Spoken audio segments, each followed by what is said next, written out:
Hello friends, I hope you are fine. In this video, we are going to read chapter 15 of the book Indian Polity written by M. Laxmikant. So let's start. The title is Interstate Relations. The successful functioning of the Indian federal system depends not only on the harmonious relations and close cooperation between the center and the states, but also between the states inter se. Hence, the Constitution makes the following provisions with regard to interstate comity. Number 1. Adjudication of interstate water disputes. Number 2. Coordination through interstate councils. Number 3. Mutual recognition of public acts, records and judicial proceedings. Number 4. Freedom of interstate trade, commerce and intercourse. In addition, the zonal councils have been established by the Parliament to promote interstate cooperation and coordination. Now, interstate water disputes. Article 262 of the Constitution provides for the adjudication of interstate water disputes. It makes two provisions. 1.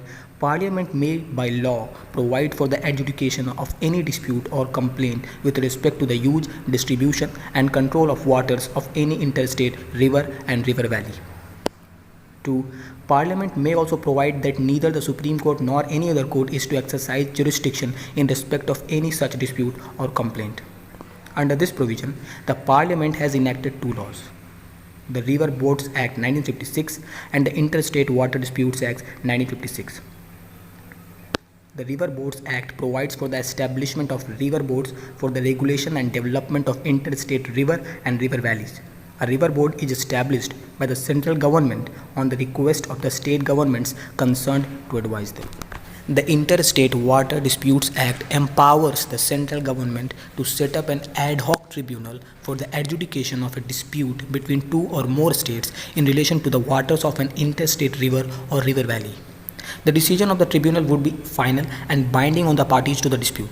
Neither the Supreme Court nor any other court is to have jurisdiction in respect of any water dispute which may be referred to such a tribunal under this Act. The need for an extrajudicial machinery to settle interstate water disputes is as follows.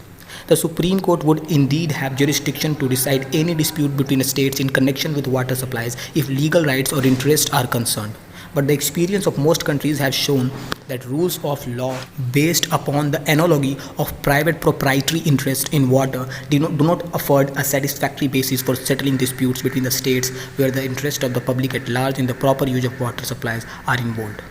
So far 2019, the central government has set up 9 interstate water dispute tribunals. The name of the tribunals, the years in which they were constituted and the states involved in the dispute are mentioned in table 15.1. You can see here the table. Number 1. Krishna Water Disputes Tribunal 1, 1969, Maharashtra, Karnataka and Andhra Pradesh. 2. Godavari Water Disputes Tribunal, 1969, between Maharashtra, Karnataka, Andhra Pradesh, Madhya Pradesh and Odisha. Next, Narmada Water Disputes Tribunal, 1969, Rajasthan, Gujarat, Madhya Pradesh and Maharashtra. Next, Ravi and Beej Water Disputes Tribunal, 1986, Punjab, Haryana and Rajasthan. Next, Kaveri Water Disputes Tribunal, 1990, Karnataka, Kerala, Tamil Nadu and Puducherry. Next, Krishna Water Disputes Tribunal 2, 2004, between Maharashtra, Karnataka and Andhra Pradesh. Next, Vansadhara Water Disputes Tribunal 2010, between Odisha and Andhra Pradesh. Next, Mahadai Water Disputes Tribunal 2010, between Goa, Karnataka and Maharashtra. Next, Mahanadi Water Disputes Tribunal 2018, between Odisha and Chhattisgarh. Now, let's come to interstate councils. Article 263 contemplates the establishment of an interstate council to effect coordination between the states and between center and states. Thus, the President can establish such a council if at any time it appears to him that the public interest would be served by its establishment. He can define the nature of duties to be performed by such a council and its organization and procedure. Even though the President is empowered to define the duties of an interstate council, Article 263 specifies the duties that can be assigned to it in the following manner. A. Inquiring into and advising upon disputes which may arise between states. B. Investigating and discussing subjects in which the states or the center and the states have a common interest. And C. Making recommendations upon any such subject, and particularly for the better coordination of policy and action on it. The Council's function to inquire and advise upon interstate disputes is complementary to the Supreme Court's jurisdiction under Article 131 to decide a legal controversy between the governments. The Council can deal with any controversy, whether legal or non-legal, but its function is advisory, unlike that of the court which gives a binding decision. Under the above provisions of Article 263, the President has established the following councils to make recommendations for the better coordination of policy and action in the related subjects. Central Council of Health and Family Welfare, Central Council of Local Government, 4 regional councils for sales tax for the northern, eastern, western and southern zones. Now, establishment of interstate council. The Sarkaria Commission on Center-State Relations 1983-88 made a strong case for the establishment of a permanent interstate council under Article 263 of the Constitution. It recommended that in order to differentiate the interstate council from other bodies established under the same Article 263, it must be called as the Intergovernmental Council. The Commission recommended that the council should be charged with the duties laid down in clauses B and C of Article 263, see above. In pursuance of the above recommendations of the Sarkaria Commission, the Janata Dal government headed by VP Singh established the Interstate Council in 1990. It consists of the following members. 1. Prime Minister as the chairman, Chief Ministers of all the states, Chief Ministers of Union Territories having legislative assemblies, Administrators of Union Territories not having legislative assemblies, Governors of states under President's rule, 6 Central Cabinet Ministers including the Home Minister to be nominated by the Prime Minister. 5 Ministers of Cabinet rank or Minister of State independent charge nominated by the Chairman of the Council, that is Prime Minister, are permanent invitees to the Council. The Council is a recommendatory body on issues relating to interstate, center-state and center-union territories relations. It aims at promoting coordination between them by examining, discussing and deliberating on such issues. Its duties in detail are as follows. Investigating and discussing such subjects in which the states or the center have a common interest. Making recommendations upon any such subject for the better coordination of policy and action on it, and deliberating upon such other matters of general interest to the states as may be referred to it by the chairman. The council may meet at least thrice in a year. Its meetings are held in camera and all questions are decided by consensus. There is also a standing committee of the council. It was set up in 1996 for continuous consultation and processing of matters for the consideration of the council. It consists of the following members. Now, 1. Union Home Minister as the chairman, 2. 5 Union Cabinet Ministers, 3. 9 Chief Ministers. The council is assisted by a secretariat called the Interstate Council Secretariat. This secretariat was set up in 1991 and is headed by a secretary to the Government of India. Now, Public Acts, Records and Judicial Proceedings. Under the Constitution, the jurisdiction of each state is confined to its own territory. Hence, it is possible that the acts and records of one state may not be recognized in another state. To remove any such difficulty, the Constitution contains the full faith and credit clause which lays down the following. Number 1. Full faith and credit is to be given throughout the territory of India to public acts, records and judicial proceedings of the center and every state. The expression public acts includes both legislative and executive acts of the government.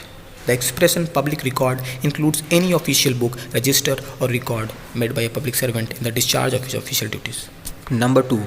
The manner in which and the conditions under which such acts, records and proceedings are to be proved and their effect determined would be as provided by the laws of Parliament. This means that the general rule mentioned above is subject to the power of Parliament to lay down the mode of proof as well as the effect of such acts, records and proceedings of one state in another state. Number 3.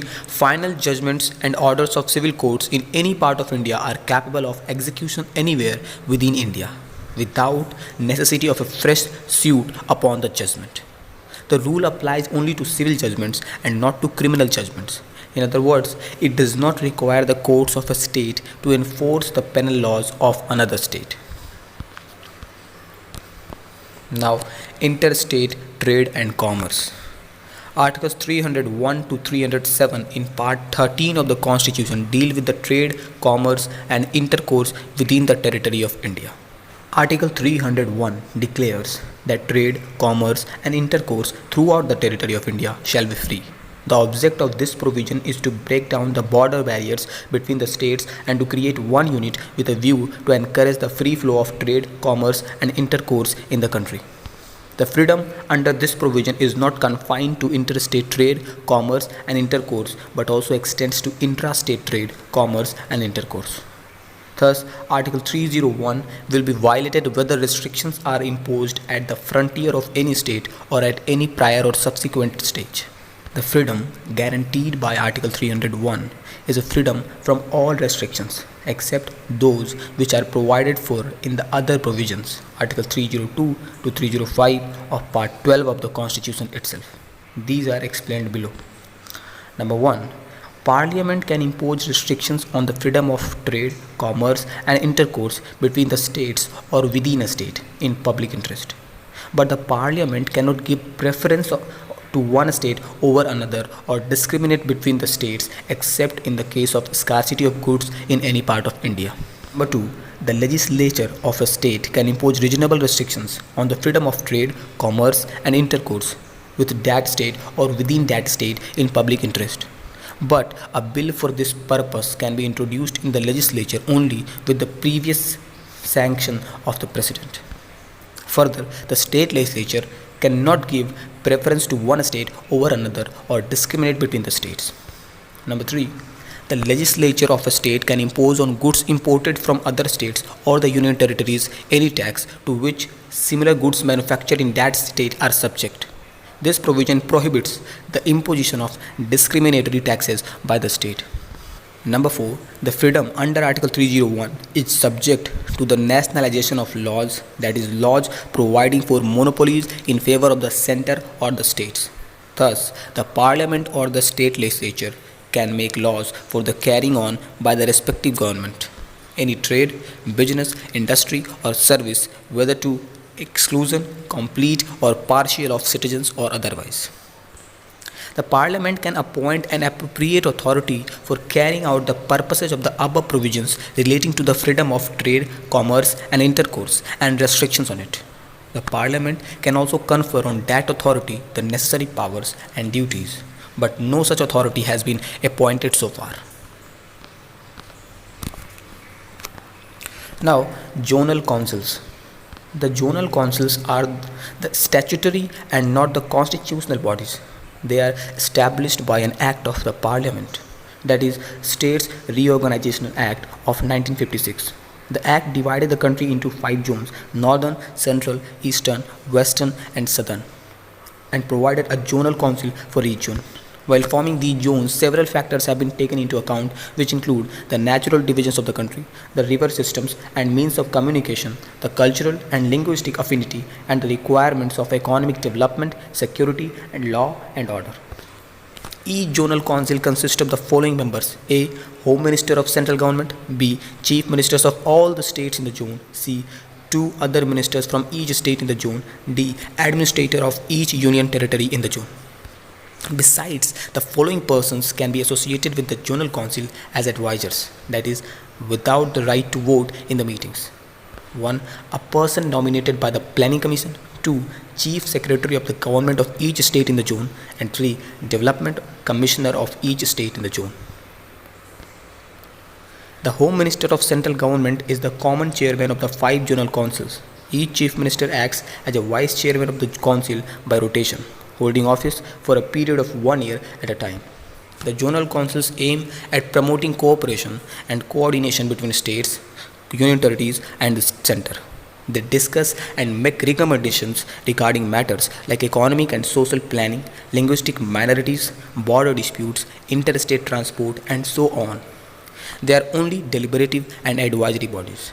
The objectives or the functions of the zonal councils in detail are as follows: to achieve an emotional integration of the country, to help in arresting the growth of acute state consciousness, regionalism, linguism, and particularistic trends, to help in removing the after effects of separation in some cases so that the process of reorganization, integration, and economic advancement may synchronize, to enable the center and states to cooperate with each other in social and economic matters and exchange ideas and experience in order to evolve uniform policies, to cooperate with each other in the successful and speedy execution of major development projects, to secure some kind of political equilibrium between different regions of the country. Now, Northeastern Council. In addition to the above zonal councils, a Northeastern Council was created by a separate Act of Parliament, the Northeastern Council Act of 1971. Its members include Assam, Manipur, Mizoram, Arunachal Pradesh, Nagaland, Meghalaya, Tripura, and Sikkim. Its functions are similar to those of the zonal councils, but with few additions. It has to formulate a unified and coordinated regional plan covering matters of common importance. It has to review from time to time the measures taken by the member states for the maintenance of security and public order in the region. Here we have a table 15.2 showing zonal councils at a glance. You can see here. The headquarters of Northern Zonal Council is New Delhi, headquarters of Central Zonal Council, Allahabad, Eastern Zonal Council, Kolkata, Western Zonal Council, Mumbai, Southern, Chennai. Again we have a table 15.3 showing articles related to interstate relations at a glance. Article 261, 262, 263, 301, 302, 303, 304, 305, 306 and 307. So with this our chapter ends, and in the next video we will cover the next chapter. So till then, subscribe to the channel, listen to the audiobooks and study well. Thank you.